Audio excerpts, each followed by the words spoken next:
I am Komal Shah, your host for the last 4 months.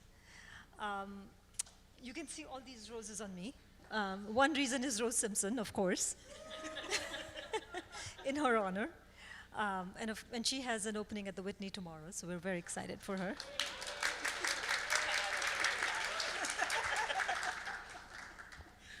And the other reason is that it's been an emotional week. I arrived today morning and I will be in town for the next 2 weeks because we close next Saturday. And it's been such an incredible run. We've been here for 4.5 months.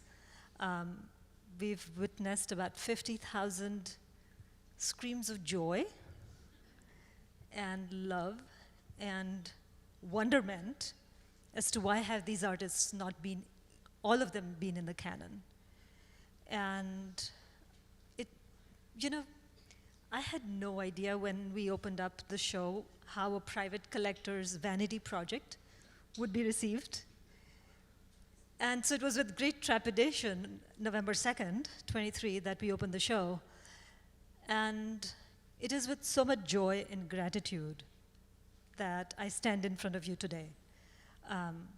This is our 5th conversation.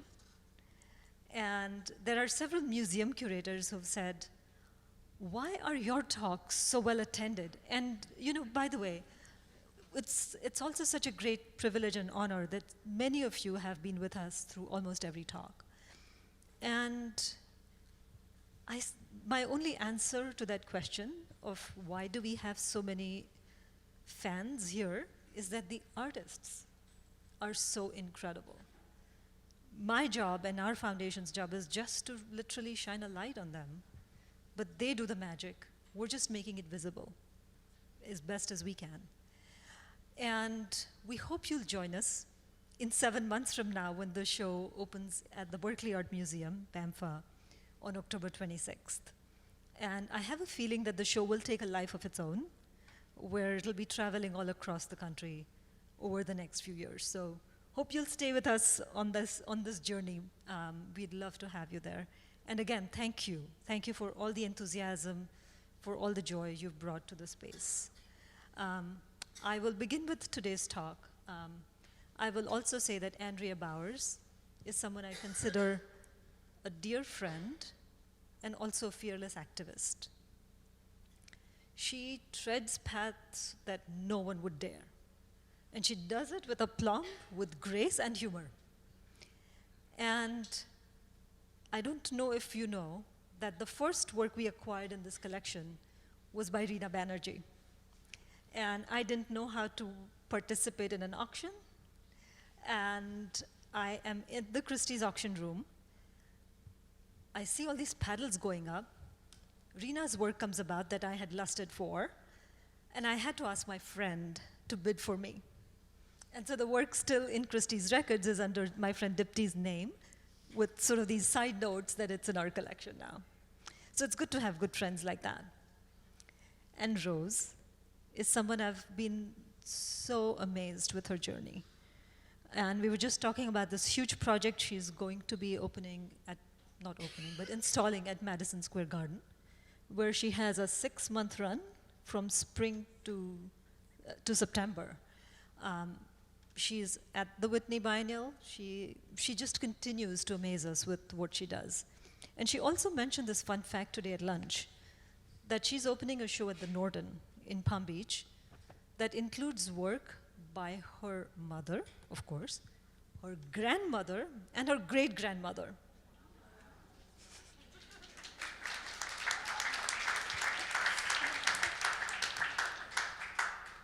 Now, a very important note today for me personally is that I am missing my partner in crime, Cecilia Alemani. She's been a friend for 9 years, but over the last 2 years, we've really become collaborators and partners in crime. And when she said yes to curating the show, that's what gave me the confidence that we could go forward, right? That there was critical mass to this. So I'm going to do what Cecilia does much better, which is to introduce our moderator, Jasmine Wahi. And I'm going to read it out so that I don't make any mistakes. Jasmine Wahi is a curator and the founder and co-director of Project for Empty Space, a nonprofit organization in New York City and Newark, New Jersey. Along with her colleagues at PES, Project for Empty Space, she's currently, now this is fascinating, she's currently working on a nationwide exhibition inside of a 27-foot truck called Body Freedom for Everybody. This endeavor, you can clap, it's worth a clap.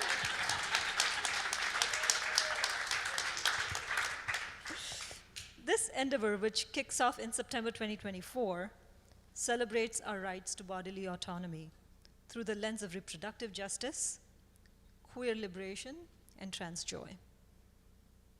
Much adoration for you, Jasmine, and over to you. Thank you so much.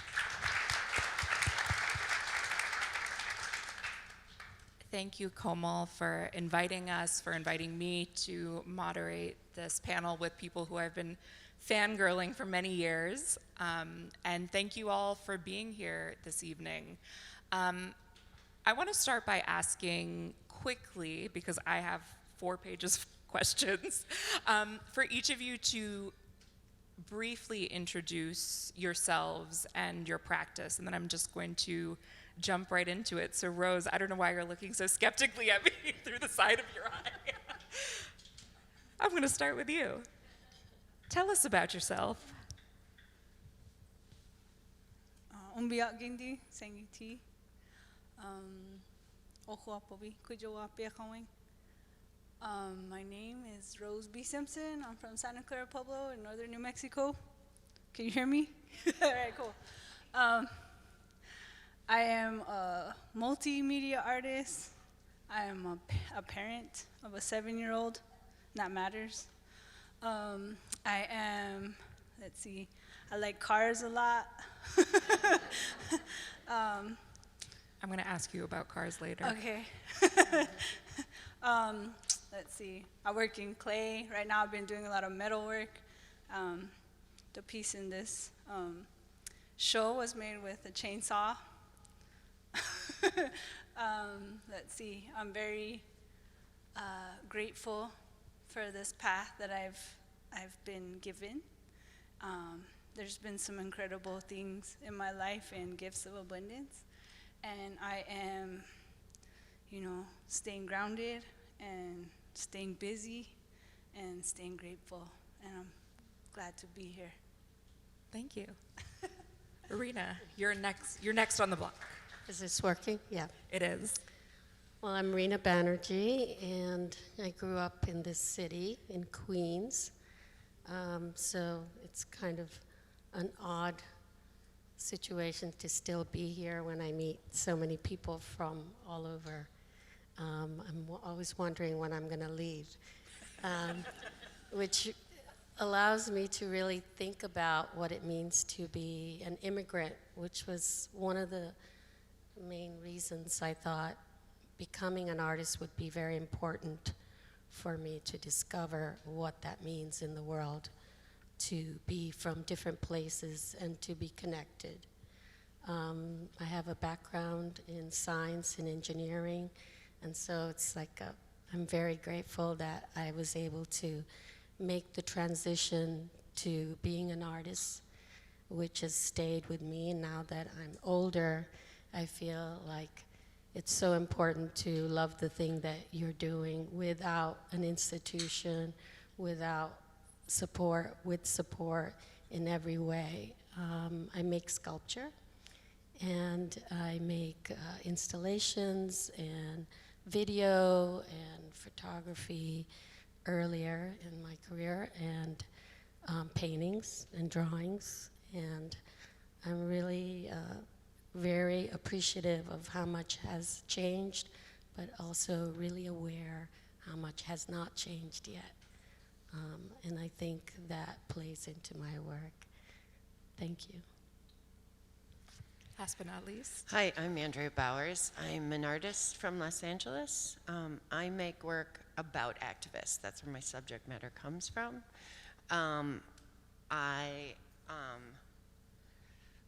use many different mediums that are usually inspired by the activists or the actions themselves and the subject matter that they're supporting. So I'm kind of all over the board. I currently have a show up in Ohio, where I'm from, on Lake Erie. And I've been working for 5 years with an organization called CELDEF, Community Environmental Legal. Why do lawyers do such complicated initials? CELDEF, I'll tell you what it means. They're lawyers who provide free legal service to communities who are suffering with environmental problems and catastrophes. So I feel like I've made a show that's unforgiving and really tough. I've made my first art video documentary about manure. Lake Erie is being destroyed by an algae bloom that is coming from uncontrolled corporate farms that have so many animals on the land. Their lives are miserable. They never go outside. There are factory farms with 4 million, 5 million chickens, thousands of cows, and they collect that manure in lagoons and they spray it on the fields, and it rains and it dumps into the rivers and into the lake. And climate change helps cause even more algae bloom because of the heat. So this show is unforgiving. It's just, I'm not bending on this one. I'm very proud of that show. So if you get a chance, look it up, or on Vimeo, you can watch the video. Thank you so much. And I think that's actually, yes, please. That's incredible.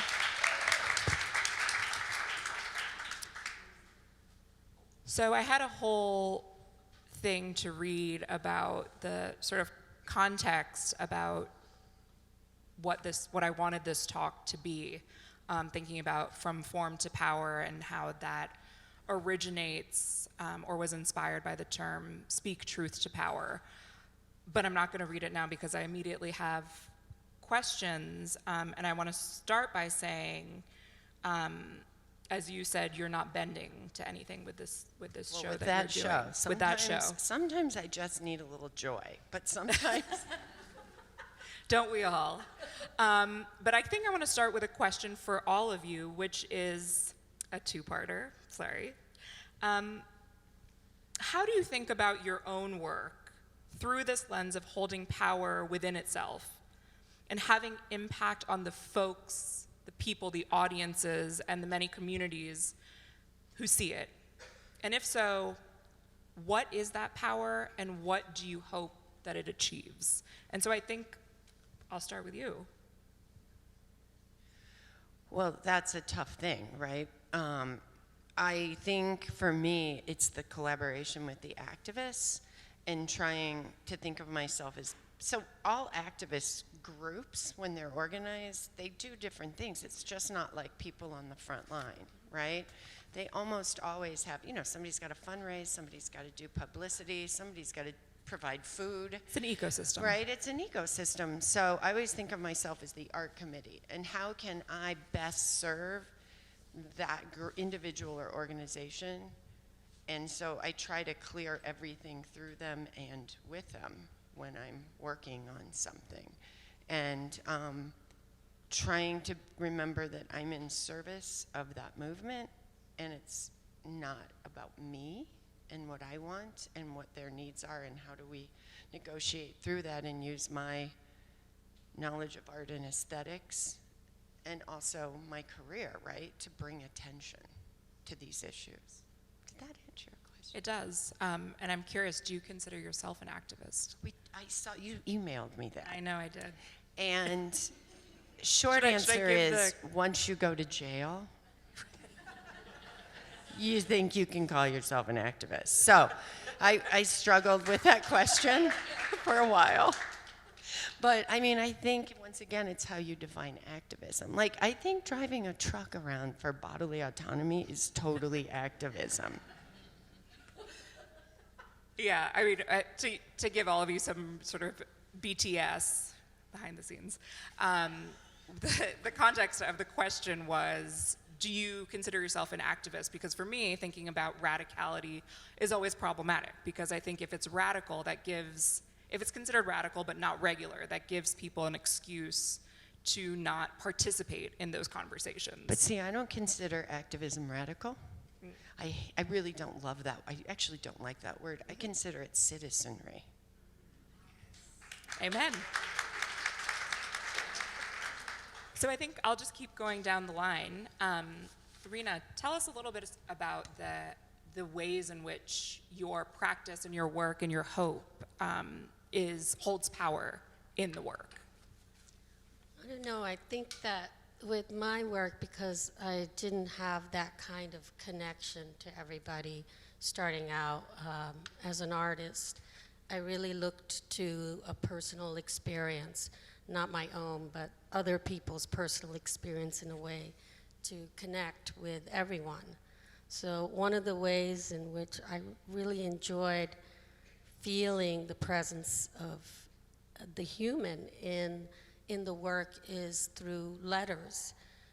I love going to archives and libraries and researching history of people, individuals who have written to each other. And it was always a way in which I felt really empowered by their histories, their struggles. And in them, because I'm very interested in the colonial period itself, it's very clear that there's a struggle away from colonialism, and that's very hopeful for the future. And to define it, what is that struggle that we call feeling colonized or oppressed? And I think with that, it was always been a thread in my work and allowed my work to be in other parts of the world where there was a lot of cultural difference.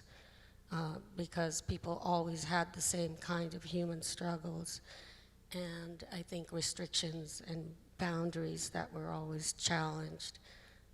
So other people's personal stories have always been a way for me to realize what history has left behind, and in that sense, I think I'm always energized by the fact that it exists, is invested in the past, and can become part of the future. I think before I move on to Rose, I want to ask you, since you are mentioning the plurality or multi-positionality that your work brings to the world, can you talk a little bit about the materials that you use in your sculpture practice? Because they come from all over the place. Well, I mean, it's no secret that New York City is full of stuff. That's not what I thought you were going to say. And you grow up with that kind of access point, that there is a lot of accumulation, and the pride of having so many things that came from elsewhere is a kind of colonial conquest, a trophy of who's in power, who can draw like a magnet everything in the world to their lap. And in that sense, I think I was really curious about entertaining, finding things in the world that we use to represent places away from us that has become a credible way and a legitimate way to represent other cultures. Whether it be true or not becomes a kind of struggle you have with finding truth in the object. So I'm really interested in finding things as simple as eBay, where individual collectors that are not antique dealers are producing collections, really think that something is a collection when it is not. Everything from that to historical things that you find in auction or antique places, flea markets, personal possessions that mean anything. And you can find certain patterns of belief that is invested in the object. So for me to bring it into my sculpture or reference it in the paintings is an important way for us to discuss the credibility and the power of that object and how it can be reclaimed. Thank you so much for that. It also makes, the word that's coming to my mind is authenticity, but I think I'll come back to that. So Rose, now my two-part question has turned into a three-part question, sorry. But I want to start again with the original question around power. Because when I look at your ceramic works and when we've worked together, I personally, and obviously this is my own lens, see each of your figurative ceramic pieces as a vessel for power. And I'm wondering, A, if you see it that way, and B, if you can talk a little bit, again, more broadly about the importance of power in your work. Was that the 3 questions? No, it was not.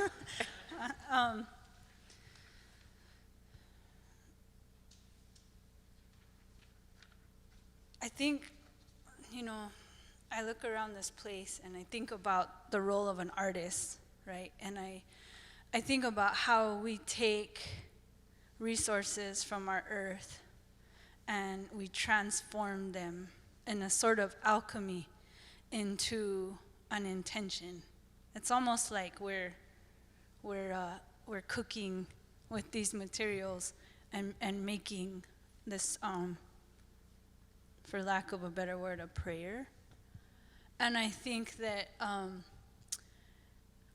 I like to be very intentional with my prayer, right? So when I'm creating my work or thinking about, I don't know if I like that word, thinking, or listening for what's supposed to come through, I'm staying very aware of what I'm trying to do in the world and what resources I will use and be given from our natural world, right? Our relationship to the natural world. Those resources that I'm going to cook with my body, the tool that I am, this being, and turn into something that makes change. And I ask it, what does it want to do, and how does it want to make change in the world, and how can I help that become, right? And so, yes, they're vessels, right? And I think about, we're all vessels, everything, this cup, this chair, this world, this room, this building, this city, this street, our cars, that we're in this world of holding. There's so many spaces of holding. And how do we be aware of the spaces and the kind of intentionality that we can consciously bring into those spaces in order to change the world? And so when I'm working with material, with I don't like the word resources, I like, when I'm working with clay, when I'm having a day with my family, that is clay, or my metal family, or my wood family, right? And we're building relationship, and I'm asking it how it wants to become, and I'm listening as much as I can with the clarity of intention. And I think that what I've seen is the most intentional and conscious I can be in that transformation, the more powerful it becomes. And so when you say from form to power, I know that viscerally, and mostly because when something comes through and it looks at me, it's teaching me something, I'm humbled by it. I step back and I go, whoa, right? I'm asking to be transformed by it as much as I'm hoping the rest of the world to be transformed by it. And if I know it's working on me, then hopefully it can work on others, because I know that I don't know sometimes. And I have to be sat down and told, and humbled. And I feel like that moment where I am in a state of suspended disbelief is the most power I've ever felt, because there's wonder there. And that moment where I think I know, I get sat down, and I think that's what I feel like we can make the most change, is when, we put ourselves in that state of transformation as well. Does that answer your question? No, it absolutely does answer the question, and I'm trying to decide between multiple follow-up questions. I think my next question is going to be a question that is my graduate students hate. And I think it's a very annoying and reductive question, but I also think it's important because we have a very mixed audience here. Who is your work for? This is not just for you, this is for all of you, but I'll start with you if you want to start. I think it's a good question, and I like that Thank question. you. And I hold that question because my work changes depending on the audience.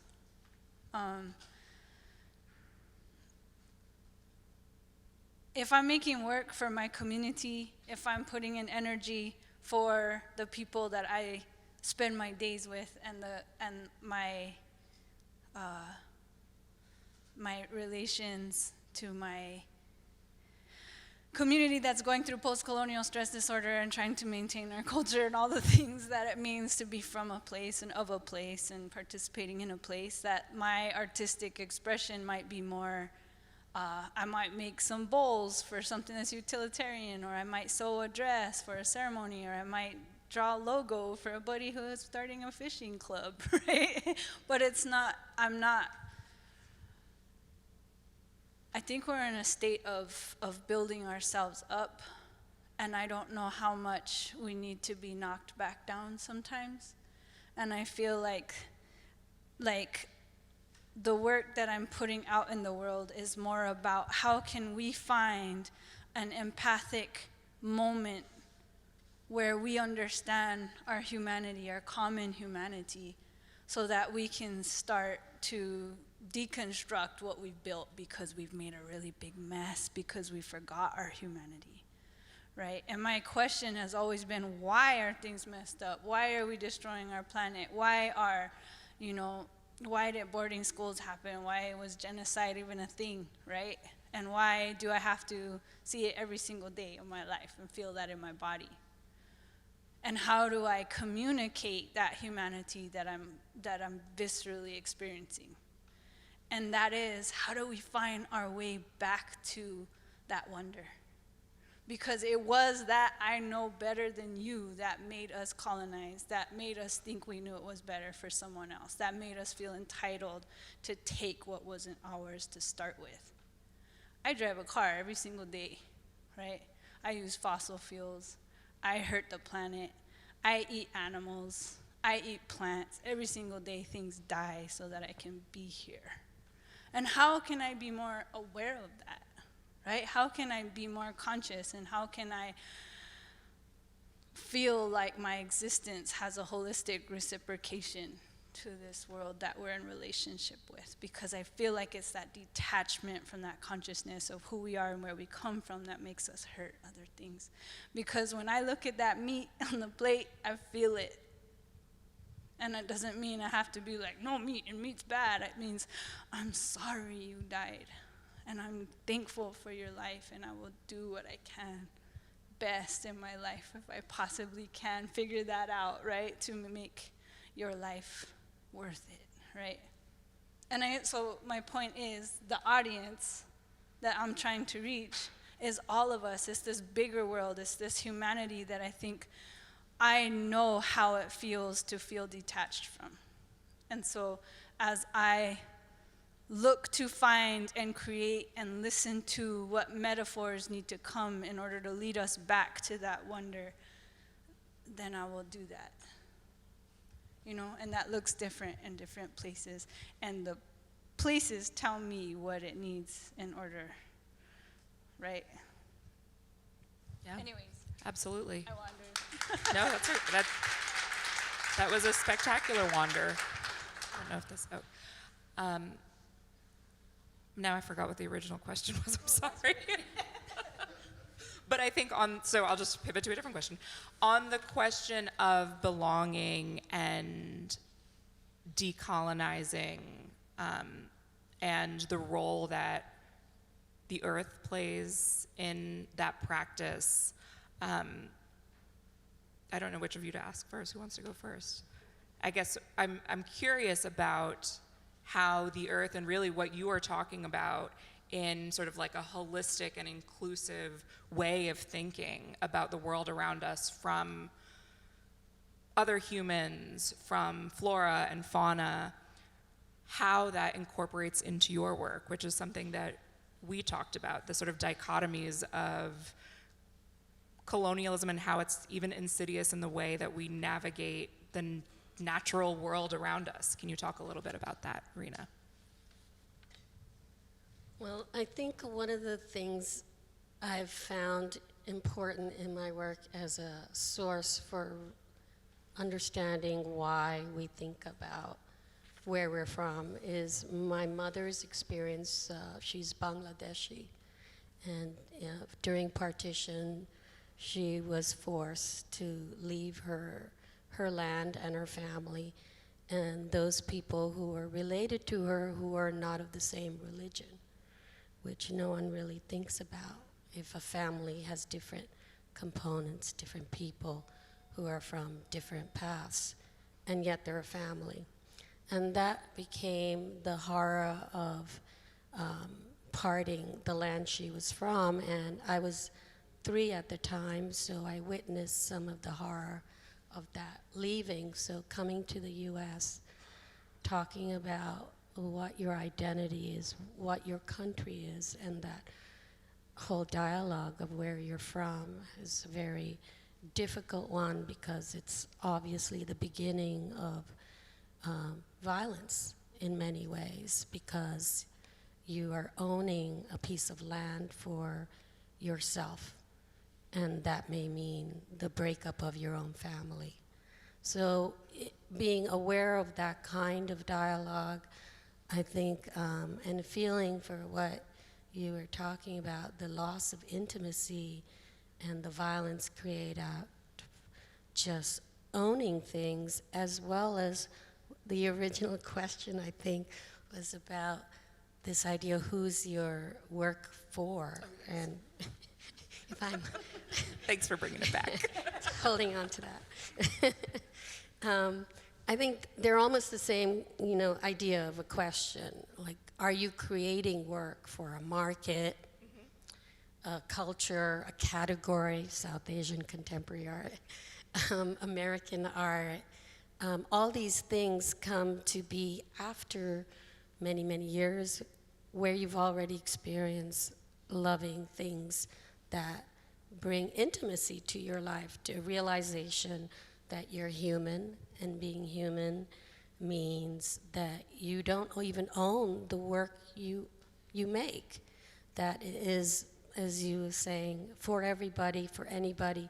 And sometimes there are times when you don't relate to the work you've made in the past or even are making, but you continue to be moved by the possibility of gaining this intimacy and leaving a kind of loneliness that is associated with being destructive, of eating the other and making that your final food.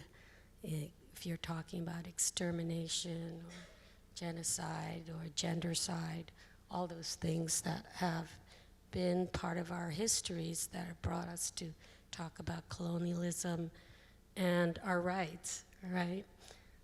What kinds of things can we do to make people aware of what is important that makes us want to live, And when does that boundary end where you don't want to live because what you see out there is not what you can feel joy about, which you mentioned, and therefore you have no connection with anything that you see. So I think your work is something that lives on its own and speaks to you and everybody in different ways for different things. But I think all of it allows us to feel a kind of intimacy with the universe and nature and each other. So I hope I answered your question. You did, and actually as you were talking, I was thinking about another artist whose work is in the show, Rina Banerjee, who is no longer with us. But when I thought about growing up and learning about her work, I always thought about how it was a chronicle of a particular moment in history that I think many of us may share, this particular moment in time of partitions or the advent of nationhood. But now as you're talking, I'm thinking about the making of her work as a salve and a way to cultivate intimacy against that sort of tear or rip and violence. Oh, the work is next to me. Here it is. Obviously, I'm very observant.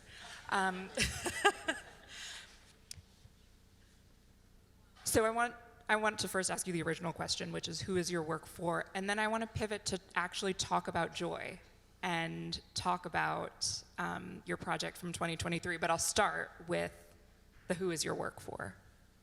I mean, I think it's not really complicated with my work. I think my work is in service of a movement. But then I try to reach a broader audience. And also, you know, I'm very close to Suzanne Lacey, and she used the media as a tool, right? So it's also about trying, you know, art is no small thing because it gets written about a lot, right? It can actually get a lot of media attention. So trying to do that as well, and every time I speak, the first thing I did was talk about cell death, screwed it up, but constantly talk about these activists. And, you know, my work is not neutral. In terms of environmentalism, you know, I think my mantra is grief and hope. You know, I think that, you know, my work, I come out of conceptualism, but I think that I also come out of feminism, and like pathos and emotion are really important. And I think that we don't I think that we shut down, most of us, the grief we experience that Rose is talking about on a daily basis, like the fires, and you know, bird going extinct, you know, eating meat, using gas, right? Like there's loss and grief. And so I think part of my work is trying to do that. And then the other side, the documentation of the activists, and now I'm focusing on a lot of youth activists, that's where the hope is, right? So I'm trying to constantly acknowledge the grief and find the hope.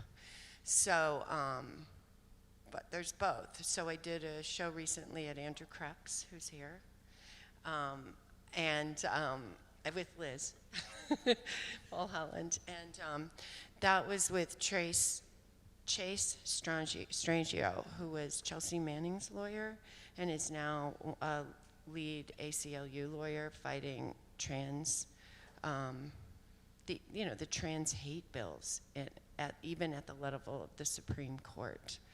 And I've been kind of like begging Chase to work with me for over 10 years. And finally, you know, he was like, I want to do this trans prom in DC, and we're going to have a parade then after the prom, you know, in front of the, what are they called, the reflecting pools, and then march in a parade to the Supreme Court. And I was like, oh, can I please document it? Can I come? And the slogans came directly from the march, you know, like joy is an act of resistance, trans love, you know. It was just so joyful, and it was really, Chase was like, all the legal work that I do is not going to change things. We have to bring joy to our community and to these kids. And it was so beautiful and so amazing, you know, so, and, you know, and I don't know, just by documenting, maybe the videos are the most important thing I do, because just by documenting, and these kids and their parents, like I was blown away by the parents too. Maybe it's because of my age, but the parents and how hard they're working and how much they love their kids and how much they're, you know, suffering for what their children go through and how much they're fighting. You know, that documentation, you can't look at that and hate those people. And if you do, there's something wrong with you. And so maybe that's the most important thing I do, because sometimes in art, we're really slow, and we can tell a really long story, and it can take 3 years to tell it. You know, it's not the 247 news cycle. And so even though there was a lot of news about the event, it came and went, and it was short. And I could make like an hour-long video, and it could be boring at parts, but you know what? It documents it in, like, I think, an amazing way. So, I don't know. Yeah, joy. and I also cry when I talk about it because it's also really sad. It angers me. It's so sad at the same time. Well, I think the reality is we can hold multiple states of being within ourselves, speaking of vessels, at the same time, whether that's grief and love or sadness and joy. They all sort of exist in layers within ourselves that aren't Well, you have to have parallel. both to keep going. Right. You do have to have both to keep going. This wasn't one of the questions I had written to you guys about, I guess. But since we're talking about it, what can folks do to amplify what's happening? Because there are literally hundreds of anti-trans bills in the country now, and there are, I think, 14 or 15 states with anti-trans bills going up on the ballot in November. And so I'm wondering if you want to share anything that people can do to combat what is going on. I actually have 2 organizations I support, but I don't have them like in front of me that Chase wants us to support. So you can email me at unavailable@me.com, unavailable@me.com, and I will send you places to donate. The other group that I completely support is Trans Latina Coalition in Los Angeles. I've been collaborating with them. There are national groups that Chase is working with. Sadly, I don't know. Liz, can you remember those? I don't know. I know. People can text Emily. People can find out after. I'll let you know in a minute. Okay. We'll text Emily. But I think there are local trans youth groups everywhere, and it's just really important. Groups that deal with bodily autonomy, but it's not they're not hard to find, and they really need support. And follow Chase online, by the way, on Instagram. Chase Strangio is one of the most interesting. He gives talks and speeches almost every day, so you can really find out what's going on, and he's completely compelling. So that's something I do on a regular basis. Thank you. How? 5 minutes? That's it? Okay. As I said, I have about 4 pages of questions, and I think we would be here all night if I really got through all of them. I don't even know what to ask that we can cover in 5 minutes. Okay. Wait, can you tell us about your project? I'll tell you after I ask one more question, because I do, as an educator, I think I want to ask one more question that I think might be helpful to some folks in the audience, and also sort of an obligatory question. It's March. It is Women's History Month, or I actually think about this month now not as Women's History Month, but the history of Women's Labor Month, because that is so often unacknowledged and under-acknowledged within sort of like the fluff around this month now. But I think as women and femmes, we are still in a world, in spite of the fact that we have this one month, we are still in a place of where we're not in a place of equity, and I don't think about equity and equality as the same thing. They're very different, but we're not in a place of equity, whether it comes to wages, art market pricing, the share of labor, or the parsing out of labor when it comes to a variety of things that are related to labor. And so I'm wondering if you can all, very briefly, share a little bit about what you have seen change and what you would like to see change, specifically for women and femme artists and culture makers. Any of you can start. I'm looking at all 3 of you. Or I can just pick. Rina, you want to go since you're looking at me? I think what comes to my mind that within the community that we call women and female, I'd like to see more communication,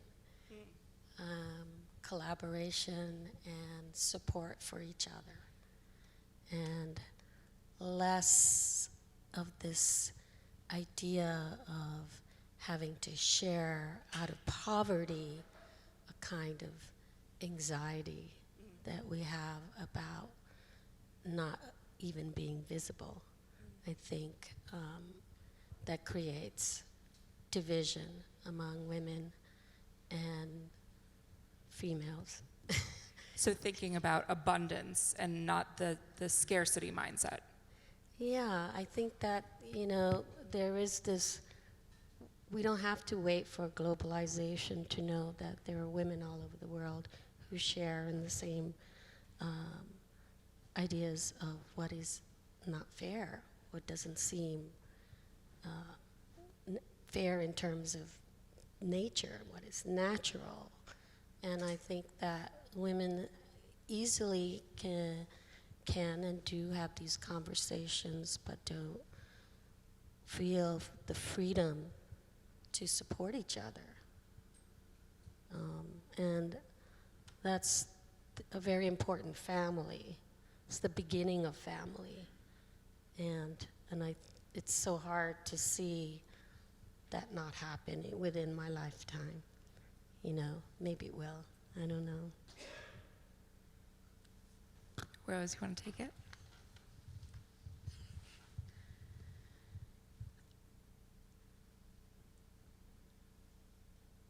I don't know. Okay, let's see. I've noticed in myself that since becoming a parent, my idea or my knowing of my gender, my embodied gender, became more clear to me. And I didn't realize how much I had internalized the sort of patriarchal colonist belief systems of power. And so I had found safety in presenting myself with what I believed was masculinity, to feel powerful and being tough and just hanging out with dudes, and just that was my life, because that's where I felt safe. If I could be stronger than the men, then they couldn't hurt me. And I've never felt more powerful than bringing a human into this world. That was the hardest thing Pretty I've ever cool done. human too. She's a cool human. I like her a lot. She's my favorite. She's my favorite person. It's a crazy thing to say, but it's true. And I realized something about power and about strength, and how much we hold in love and tenderness and sensitivity. And I love the word you're using is intimacy. And I think that that's where we've gone wrong, is that there hasn't been a value to intimacy, to tenderness, to intuitiveness. And where I come from, you're not a man or a woman, you're not like an adult until you are a parent, until you are a nurturer of another person, until you are a protector, until you feed another person and care for them. And so I've only just become an adult in the last 7 years, which makes a lot of sense. And bringing it back to the art world, is that I realized how much I was playing a game that I felt would grant me access, that if I were cold, if I were distant, if I were insensitive, if I objectified, if I was entitled, all the things that made me feel like I would be safe that I'd be strong, that I'd be untouchable, that would grant me access. And my career has grown more and since I became a parent. And I feel like that has reflected a different power in myself and a different and a different love of myself. And so what I want to see is for us to take out our hearts and our brains and wash them off in the sink and get all the garbage off. Because there's a lot of garbage in there, and I have it, you know? and put them back in there and be like, no, I see myself clearly, and I see myself in the inherent power, not the power I was told was power, and I'm finding it through this moment of vulnerability, of intimacy, of giving, and what that feels like. And actually, that's where true power lies, and that's where I see change happening. That's where I see it need to happen. And every time I see a certain thing valued over what I'm valuing, right, or what I'm finding value for, I'm like, psh, you're on the way out. This is on the way out, because we're changing and our values are changing, and we're going to be looking towards those who hold the value of caring, who hold the value of choosing to feel the hard things, who are holding the value of being in relationship to life and everything around us, right? Because that's where I think our true humanity comes from. And that, to me, I found when I found my ability to be a creator in that way. So again, that's my answer to that question. Thank you. Well, last word goes to Okay, you. I just want to say Southern Trans Youth Emergency Project and Southern Trans Emergency Project. Trans Justice Funding Project. Southern Trans Youth Emergency Project and Trans Justice Funding Project. Okay, we're talking about women's rights, right? That's the question, basically. Lack of equity. And lack of equity. So I want to see a world where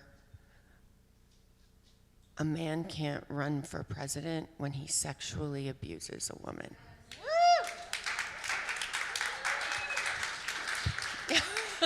Literally the lowest bar.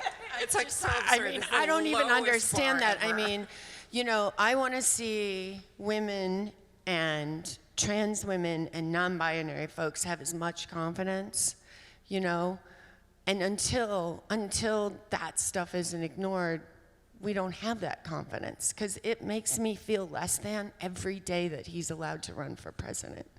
I want to live in a world where there isn't rape culture.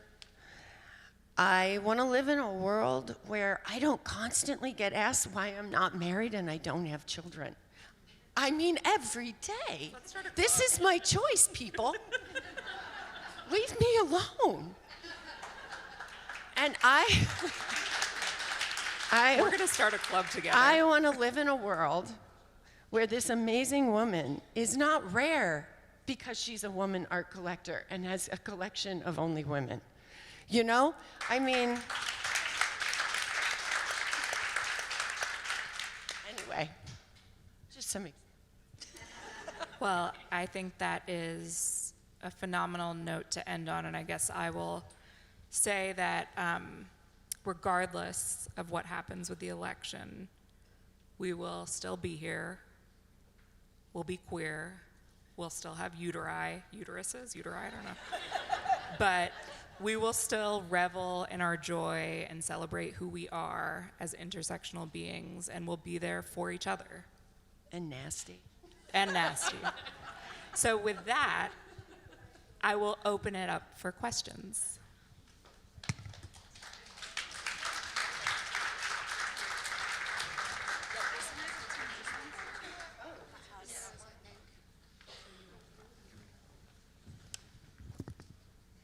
Just by a raise of hands. Oh, I took it. Jasmine, you didn't talk about your project yet. Okay, very briefly, the project is called Body Freedom for Everybody, and it really is living in this truth that we are not going anywhere. those who have existed in, quote, on the margins. We will be here regardless of what happens with any election. We will not just sort of shrivel up and poof away. And so the purpose of traveling across the country is to build community and to let folks know, and some of you heard this spiel before, but to let folks know that though we may have never met before, we've only seen each other on the internet, maybe we haven't seen each other on the internet, there's an entire community of us who exist in the world, and we are in fact the majority. And we will be there, and for those of you familiar with 90s fashion, we will continue to be for us and by us. And so we will be leaving New York City in September and traveling across the country, stopping for longer periods in 13 states. And we will be ending in South Florida in December before traveling back up. And if you want to get involved, it's bodyfreedomforeverybody.org.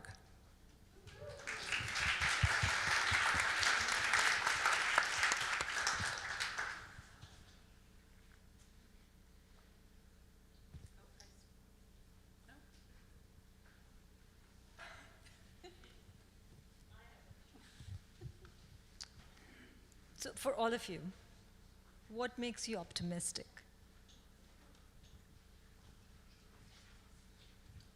Optimist. Activist.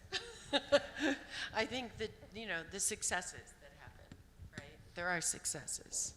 And the people fighting, like all, and people that'll show up to hear all of us talk. Like, that's where the hope is. That's what makes me an optimist. I guess, though I have none, because we're in the same club, I think, honestly, kids, and more so than kids, teachers and educators who are still doing important work in spite of what their state and city laws may mandate them to do, so that they're cultivating critical thinkers who will... They have to be paid more than McDonald's wages. Yes, they This do. we have to change. Well, prioritize education over military spending, but that's a whole other conversation.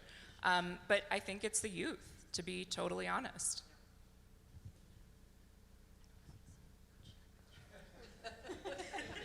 On This that is note, not an optimistic group. can you hear me? Presence. Where I find optimism, in my little thesis statement, I find optimism when I'm most present. And I think that my kid makes me present. And so she leads me into a moment of gratitude rather than criticism. I think the more I get caught up in what's outside of me, the less I am loving and being in the moment that I've been blessed with. So that's where I find optimism, and I think that's also where I'm finding power.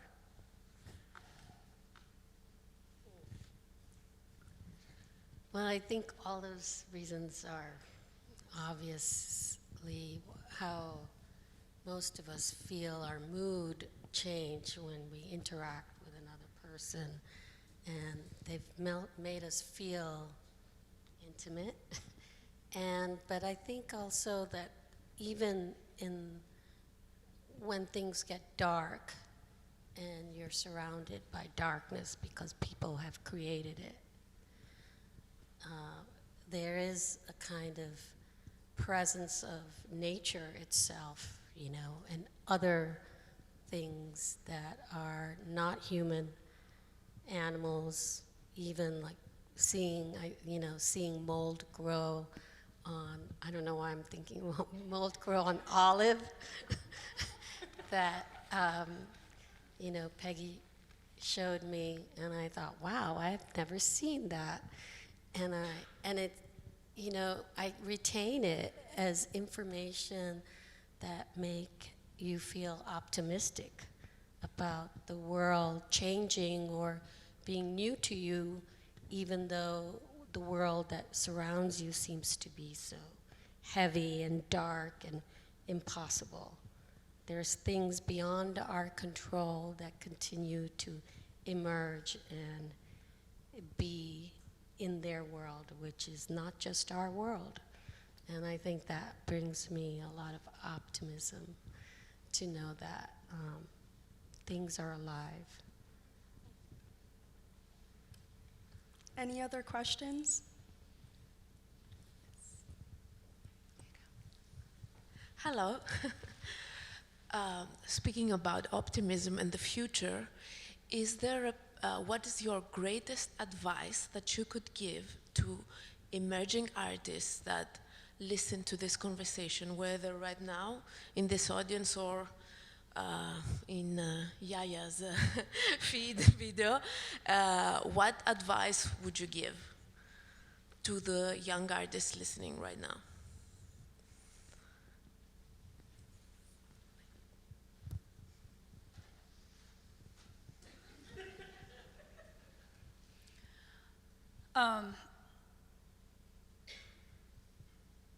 Push through it. That when it's hard, you just go, keep going, keep trying, keep pushing, keep working, keep investing in it.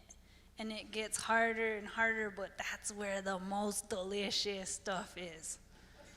And like, I feel like on our world, things are hella easy, right? So we made a world of ease and comfort, and we want things to be delivered right to our door, right? We have these little alien friends who live in our pockets who meet all our needs, you know? And I feel like we're losing the capacity to go into discomfort. And I feel like true change will happen when we can go deeper and deeper into that discomfort. If it's not just physical, it can also be psychological, it can even be spiritual, it can be all those journeys that you go on, that through the discomfort is absolute magic, and you got this.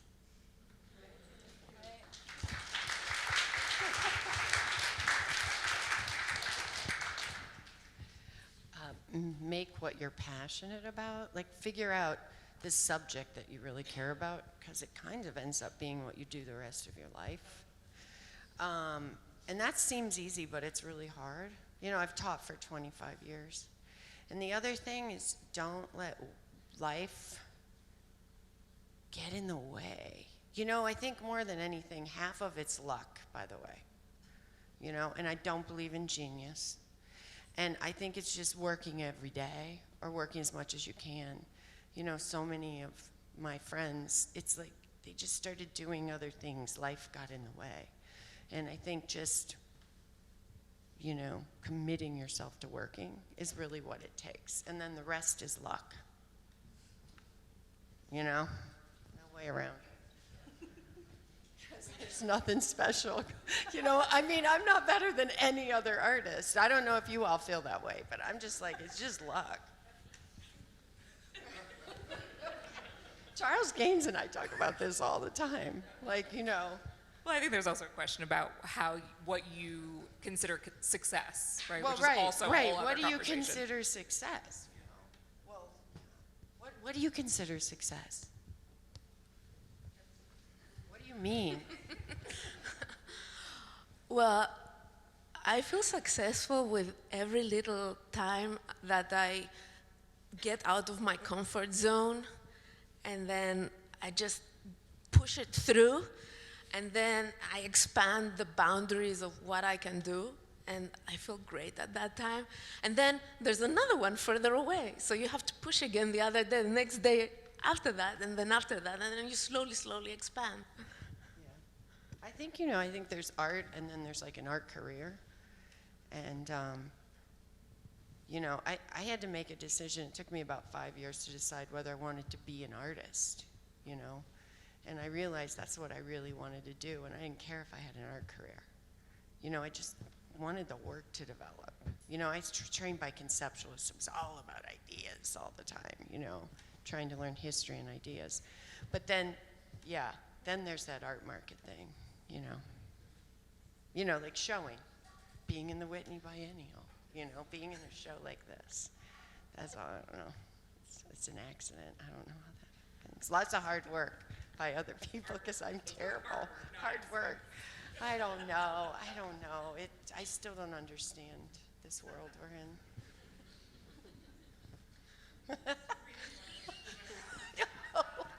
Just work every day. You know, one of my friends is Henry Taylor, and that man paints every day. You know, and watching him paint every day, like go into that studio and paint. And it's like, wow, he's an amazing painter, and because he's learned so much. There's so much from the practice of making the form that you learn from the form. Even if it's formless, it's a form. Even if it's dialogical, it's a form.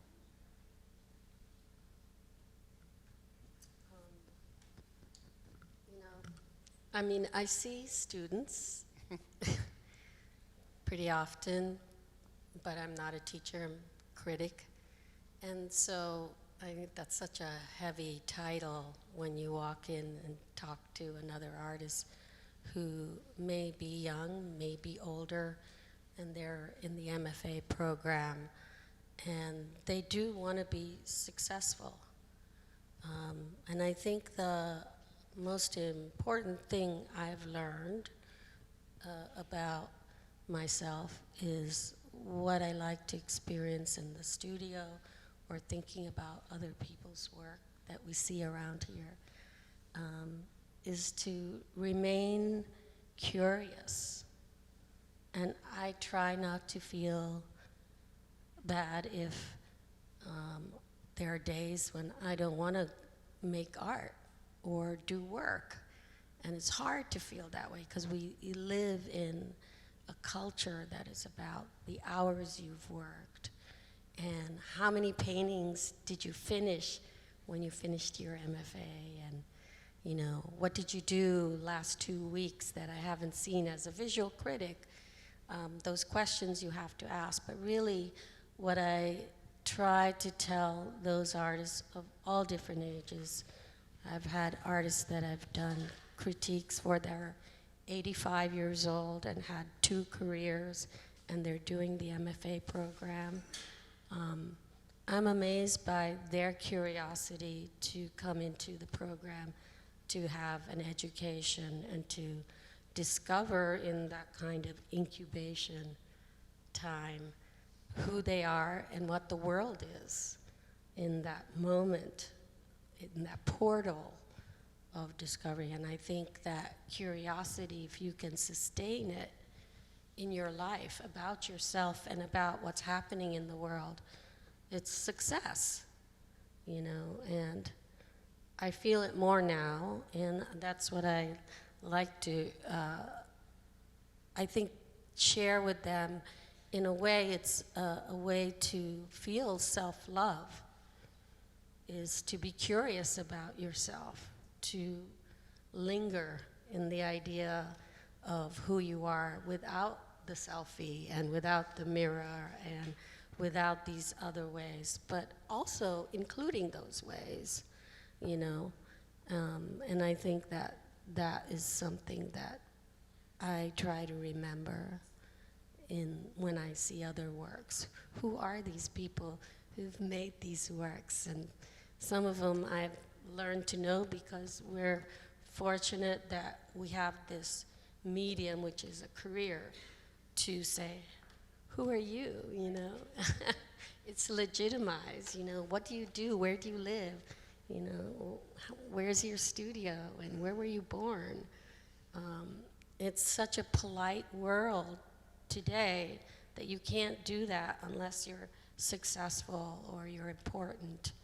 And I think that that career somehow allows you to do that, but I think when you find that you, with younger people, that you encourage them to ask me, yourself, what do you want to know about the world? That could be your degree, your MFA program can be a vehicle for asking whatever you want. I think that's essential. Thank you.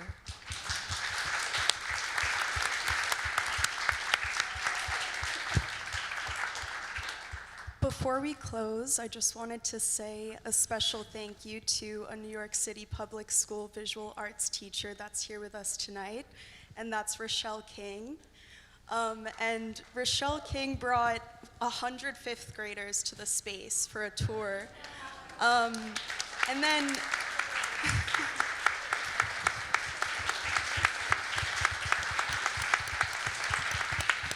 and not only that, but she also then, after the students were kind of inspired by the works in this show, she took them back to the classroom where every 100 student contributed to a beaded quilt inspired by Joyce Scott's beaded quilt, which is in the room to the left there.